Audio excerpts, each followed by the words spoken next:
Dhanik Bharat Educational Institutions, Inter, IIT, JEE, NEET, admission opened. England తో చివరి వన్డేలో form లోకి వచ్చారు రోహిత్ శర్మ. ఇంగ్లాండ్ పైన భారీ సెంచరీ చేశారు రోహిత్. 138 పరుగులతో చెలరేగి ఆడడం జరిగింది. ఇక సెంచరీలతో సెలెక్టర్లకు వార్నింగ్ ఇచ్చేశాడు రోహిత్. 2027 వన్డే వరల్డ్ కప్ కి సంబంధించిన స్క్వాడ్ లో తాను కూడా ఉన్నానంటూ హింట్ ఇవ్వకనే ఇచ్చేశాడు. ఇక కెరీర్ లో 34వ వన్డే సెంచరీ చేశారు రోహిత్. ఇక లార్డ్స్ లో వన్డేలో సెంచరీ చేసినటువంటి తొలి భారతీయుడిగా సరికొత్త రికార్డు నెలకొల్పారు. మరో 2 ఏళ్లు జట్టులో ప్లేస్ ఫిక్స్ చేసుకున్నారు రోహిత్ శర్మ. ప్రధానంగా 3వ వన్డే చివరి మ్యాచ్ అంటూ కూడా జరిగినటువంటి ప్రచారాన్ని సెంచరీతో బ్రేక్ చేశారు రోహిత్ శర్మ. ఇక సేనా దేశాలపై అత్యధికమైనటువంటి సిక్సర్లు కొట్టినటువంటి ప్లేయర్ గా కూడా రోహిత్ శర్మ సరికొత్త రికార్డుని నెలకొల్పడం జరిగింది. సౌత్ ఆఫ్రికాతో పాటుగా ఇంగ్లాండ్, న్యూజిలాండ్, ఆస్ట్రేలియా దేశాలపైన ఎక్కువ సిక్సర్లు కొట్టినటువంటి ఆటగాడిగా గెల్ రికార్డును కూడా బ్రేక్ చేయడం జరిగింది. ప్రధానంగా hit man Rohit Sharma England తో జరిగినటువంటి చివరి వన్డే మ్యాచ్ లో విశ్వరూపాన్ని ప్రదర్శించారని చెప్పుకోవాలి. గత కొంతకాలంగా ఫామ్ లేమితో సతమతమవుతూ వస్తున్నాడు అనేటువంటి విమర్శలకు, రిటైర్మెంట్ ఊహాగానాలకు తన బ్యాట్ తోనే సమాధానం ఇచ్చినటువంటి వైనాన్ని కూడా మనం చూడొచ్చు. లండన్ లోని చారిత్రాత్మకమైనటువంటి లార్డ్స్ మైదానంలో ఇంగ్లాండ్ పైన భారీ సెంచరీతో బాది పలు రికార్డులను కూడా తెలుగు రాస్తూ సెలెక్టర్లకు గట్టి వార్నింగ్ ఇచ్చినటువంటి వైనాన్ని కూడా మనం చూడొచ్చు. క్రికెట్ మక్కాగా పిలువబడేటువంటి లండన్ లో ఉన్నటువంటి లార్డ్స్ మైదానంలో వన్డే క్రికెట్ లో సెంచరీ చేసినటువంటి తొలి భారతీయ బ్యాటర్ గా రోహిత్ శర్మ సరికొత్త చరిత్రను నెలకొల్పారు అనడంలో ఎలాంటి అతిశయోక్తి లేదు. ఇప్పటి వరకు ఎందరో భారత దిగ్గజాలు ఇక్కడ వన్డేలు ఆడడం, మరి ముఖ్యంగా వారి ప్రదర్శనను చూపించిన ఎవరికీ సాధ్యం కాని రికార్డును రోహిత్ శర్మ తన పేరిట లిఖించుకున్నాడు. ఇది మనం చాలా స్పష్టంగా చూడొచ్చు. దీంతో పాటుగా 34వ వన్డే సెంచరీ గురించి కూడా కొంతవరకు మనం ప్రత్యేకంగా చెప్పుకోవాలి.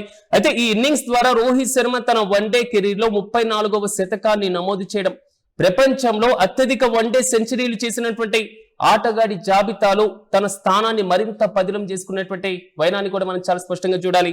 138 పరుగుల వీరోచితమైనటువంటి ఇన్నింగ్స్ ను తన పేరిట లిఖించుకోవడం, ఇంగ్లాండ్ ను నిర్దేశించినటువంటి 388 పరుగుల లక్ష్యం నిన్న మనం చూసినటువంటి మ్యాచ్ లో ఈ భారీ పరుగుల లక్ష్య ఛేదంలో రోహిత్ ఒంటరి పోరాటం చేశాడు. నిన్న మ్యాచ్ చూసినటువంటి ప్రతి ఒక్కరి మదిలో కదిలినటువంటి వాదన కేవలం 110 బంతుల్లో 17 ఫోర్లు, 5 సిక్సర్ల సహాయంతో 138 పరుగులు చేసి ఇంగ్లాండ్ బౌలర్లను ముప్పతిప్పలు పెట్టినటువంటి వైనాన్ని కూడా మనం చూడొచ్చు. అయితే ఈ మ్యాచ్ లో రోహిత్ శర్మ మరో అరుదైనటువంటి ప్రపంచ రికార్డును కూడా తన ఖాతాలో వేసుకున్నాడు. ఇక సేన ప్రధానంగా south Africa, England, New Zealand, Australia ఈ దేశాలపైన వన్డేలో అత్యధిక సిక్సర్లు బాదినటువంటి ఆటగాడిగా వెస్టిండీస్ విధ్వంసకరమైనటువంటి వీరుడు క్రిస్ గేల్ పేరు మీద ఉన్నటువంటి రికార్డును కూడా తన పేరు మీద లిఖించుకున్నారు. సో ఈ మ్యాచ్ లో సాధించినటువంటి 5 సిక్సర్లతో సేన దేశాలపైన అత్యధికంగా సిక్సర్లు కొట్టినటువంటి ఒక నయా సిక్సర్ కింగ్ గా రోహిత్ శర్మను చెప్పాలి అంటే ఖచ్చితంగా ఈయన పేరు చెప్పాల్సినటువంటి పరిస్థితి మనం చూడొచ్చు. ప్రధానంగా గత కొన్ని రోజులుగా సోషల్ మీడియాలో విపరీతమైనటువంటి ట్రోల్స్ ను మనం చూస్తున్నాం. సోషల్ మీడియాలో విపరీతమైనటువంటి విమర్శలను మనం చూస్తున్నాం. క్రీడా విశ్లేషకుల్లోనూ ఈ 3వ వన్డే మ్యాచ్ లో రోహిత్ శర్మ కెరీర్ లో చివరి మ్యాచ్ కాబోతుంది, సో ఆయన రిటైర్ కాబోతున్నారు, ఆయన పైన విపరీతమైనటువంటి కామెంట్స్ తో నెటిజన్లు కూడా ఒకంత ఫైర్ అయ్యారు. అతను త్వరలో వన్డేలకు రిటైర్మెంట్ ప్రకటిస్తున్నారు అంటూ జోరుగా ప్రచారం సాగింది, ఊహాగానాలు వ్యక్తమయ్యాయి, విమర్శలు జోరుగా సాగినటువంటి వైనం. అయితే 2027 వన్డే వరల్డ్ కప్ కూడా తనకంటూ ఒక హింట్ ఇవ్వకనే ఇచ్చాడు అనడంలో ప్రధానంగా మనం ఒకసారి చూడొచ్చు. ఎందుకంటే ఈ మ్యాచ్ లో సెంచరీతో చెలరేగడం ద్వారా రోహిత్ శర్మ తన పేరు మీద ఇప్పటి వరకు వచ్చినటువంటి ఊహాగానాలన్నిటికీ కూడా చెక్ పెట్టేశారు, ఫుల్ స్టాప్ పెట్టేశారు. తనతో ఇంకా క్రికెట్ ఎంతమంది ఆడగలరు, సో నేను ఏ మాత్రం క్రికెట్ ఆడకుండా తగ్గేదే లేదు అనేటువంటి రీతిలో ప్రదర్శన ఇవ్వడం జరిగింది. 2027 వన్డే ప్రపంచ కప్ రేస్ లో తాను ఖచ్చితంగా ఉన్నాను, తాను నిలుస్తాను, తాను ఆడతాను, తన ప్రతిభ ఏంటో చూపిస్తాను అనేటువంటి రీతిలో ఒక బలమైనటువంటి హింట్ ను, అంటే బలమైనటువంటి ఒక సంకేతాన్ని రోహిత్ శర్మ సెలెక్టర్లకు పంపడం జరిగింది. నిన్న జరిగినటువంటి మ్యాచ్ చూసిన తర్వాత ప్రతి ఒక్కరికి వచ్చినటువంటి ఒక ఆలోచనే ఇది.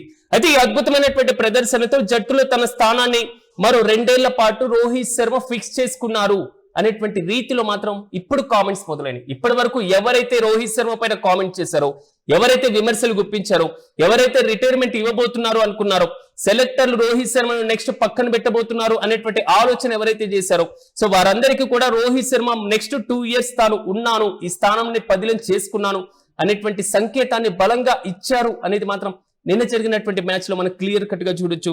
అయితే రోహిత్ శర్మ 138 పరుగులతో అద్భుతమైనటువంటి ఇన్నింగ్స్ ఆడినా మిగతా బ్యాటర్ల దగ్గర నుంచి వచ్చినటువంటి ఆట తీరు, వారి ప్రదర్శన ఆశించినటువంటి స్థాయిలో లేకపోవడం, తాను మద్దతు ఇచ్చినటువంటి స్థాయిలో లేకపోవడం మాత్రం కొంతవరకు నిరాశపరిచిన 27 పరుగుల తేడాతో ఓటమి పాలవడం, ఆ పరంపర మొత్తం మనం చూసాం. దీంతో సిరీస్ 1-2తో ఇంగ్లాండ్ వశం అవడం, మ్యాచ్ ఓడిన రిటైర్మెంట్ ప్రచారాల మధ్య రోహిత్ శర్మ మాత్రం తన పోరాటాన్ని, తాను సృష్టించినటువంటి రికార్డులను భారత క్రికెట్ చరిత్రలో ఎప్పటికీ నిలిచిపోయేటువంటి రీతిలోనే లిఖించడం జరిగింది అనడంలో ఎలాంటి అతిశయోక్తి లేదు. ఒక్కసారి మనం ఇంగ్లాండ్ తో జరిగినటువంటి చివరి వన్డేలో రోహిత్ శర్మ ఫామ్ లోకి వచ్చినటువంటి తీరును కూడా మనం చూసాం. ఇంగ్లాండ్ పైన భారీ సెంచరీతో రోహిత్ శర్మ విరుచుకుపడ్డారని చెప్పుకోవాలి.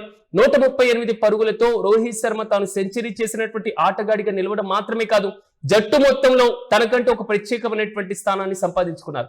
భారత్ ఓటమి పాలవచ్చు, భారత్ నిన్న జరిగినటువంటి ఆటలో ఫెయిల్ అవ్వచ్చు, రీసెంట్ గా జరిగినటువంటి T20 లేదా వన్డేలో భారత్ అంతగా ప్రదర్శన చూపించలేకపోవచ్చు. కానీ రోహిత్ శర్మ తనకంటూ ఒక ప్రత్యేకమైనటువంటి స్థానాన్ని సంపాదించుకున్నారు. తన ప్రదర్శన గురించి నలుగురు చెప్పుకునేటువంటి రీతిలో లిఖించుకున్నారు అనేది మాత్రం క్రీడా విశ్లేషకుల దగ్గర నుంచి ఇప్పుడు మొదలైనటువంటి వాదన. చూడాలి సెంచరీలతో సెలెక్టర్లకు తాను ఇచ్చినటువంటి వార్నింగ్ లేదా హింట్ ఏ విధంగా సక్సెస్ కాబోతుంది. 2027 వన్డే వరల్డ్ కప్ స్క్వాడ్ లో తాను ఉన్నానంటూ ఇచ్చినటువంటి సంకేతాలు ఏ విధంగా ఫలించబోతున్నాయి. కెరీర్ లో 34వ వన్డే సెంచరీ చేసినటువంటి రోహిత్ శర్మ కొత్త చరిత్రని నెలకొల్పారు. మరి ముఖ్యంగా సెంచరీ చేసినటువంటి తొలి భారతీయుడిగా కూడా రికార్డు నెలకొల్పారు. నెక్స్ట్ 2 ఇయర్స్ జట్టులో తన ప్లేస్ ను తాను ఫిక్స్ చేసుకుంటూ కూడా నిన్న జరిగినటువంటి ప్రదర్శనలు చూపించడం జరిగింది. చూడాలి ఇప్పటి వరకు జరిగినటువంటి ప్రచారాలతో రోహిత్ శర్మ పైన నెక్స్ట్ ఫ్యూచర్ లో తను ఆడేటువంటి ఆట తీరు, ఆట ప్రదర్శన, మరి ముఖ్యంగా తనకు వచ్చేటువంటి అవకాశాలు ఏ విధంగా ఉండబోతున్నాయో.